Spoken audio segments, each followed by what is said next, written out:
तस्वीर आपको दिखा रहे हैं उन दो लोगों की जो बाहर से पकड़े गए हैं, जो बाहर प्रोटेस्ट कर रहे थे, जिसमें एक आपको महिला नजर आ रही है और एक शख्स आपको नजर आ रहा है।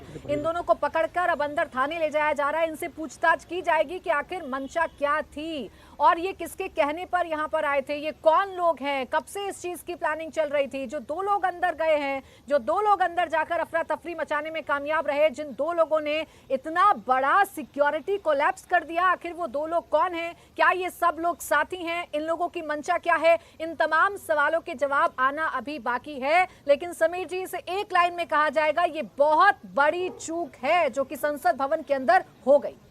निश्चित रूप से। और नया संसद भवन, देखिए पहली बार तो विशेष सत्र आयोजित हुआ था, इस बार पहली बार संसद सत्र बैठा हुआ है नए संसद भवन के अंदर। इस तरह की घटना होना, मुझे लग रहा है ये पूर्व सुनियोजित षड्यंत्र है और उसकी पहले से प्लानिंग चल रही होगी संसद सत्र के अंदर किस तरीके से अंजाम देना है।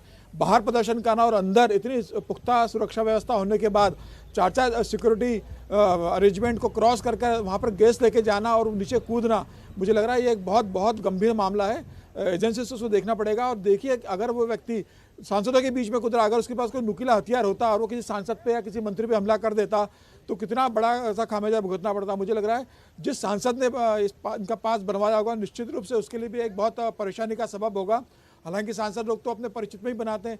कई बार ऐसा भी होता है कि सांसद को इस बात की जानकारी बहुत नहीं होती है और उनके पीए या उनके जो अधिकारी होते हैं वो भी पास बना देते हैं। अभी देखना पड़ेगा कि ये सांसद के परिचित के लोग हैं या सांसद के इसकी जानकारी में था या नहीं था, ये जांच के बाद मालूम पड़ेगा। लेकिन जो भी है बहुत गंभीर मामला है, एजेंसी जांच करेंगे। और मुझे लग रहा है कि इस घटना के बाद सुरक्षा व्यवस्था और ज़्यादा पुख्ता होगी कि भविष्य में इस तरह की कोई घटना न हो सके।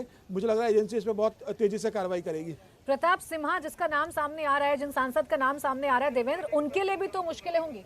निश्चित तौर पे कि अगर उनका कोई जानने वाला था तभी आपने पास बनवाया और उनका जानने वाला अगर इस तरह की वारदात को अंजाम देता है तो यहाँ प्राची जैसे बार बार हम लोग इस बात को कह रहे हैं, उसमें वो क्लैरिटी रखनी चाहिए कि अंदर दर्शक दीर्घा में कोई जाकर ऊपर से जंप कर जाए, इसकी स्कैनिंग तो आप कर ही नहीं सकते।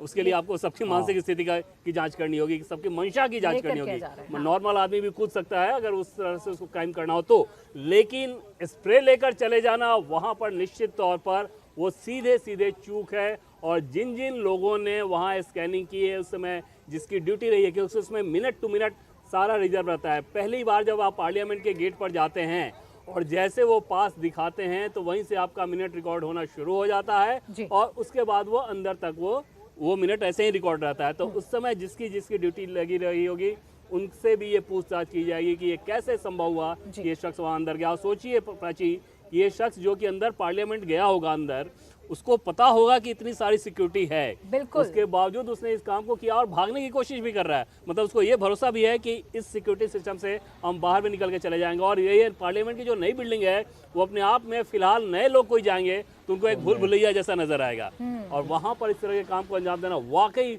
बहुत हैरानी भरा है। नहीं प्राची, और इसमें मुझे लगता है कि एक पहलू तो है कि सुरक्षा की जो चूक हुई है उसको दुरुस्त किया जाएगा, उसके जो भी जिम्मेदार होंगे। लेकिन दूसरा, मैं फिर से कह रहा हूं कि ये हरकत करने वाला आतंकवाद गतिविधि जैसा ही माना जाना चाहिए। मैं फिर से कह रहा हूं, अगर बाहर किसी तरह का आप प्रदर्शन कर रहे हैं तो लोकतंत्र में बहुत सामान्य है, होना चाहिए, जमकर होना चाहिए। लेकिन सदन के भीतर इस तरह की चीजें ये निश्चित तौर पर उसी के दायरे में आती हैं और इस पर मिसाल पेश की जानी चाहिए। बिल्कुल, देखिए इस पर कार्रवाई तो होगी, पूछताछ की जा रही है। ये अपने आप में बहुत गंभीर और चौंकाने वाला मामला है।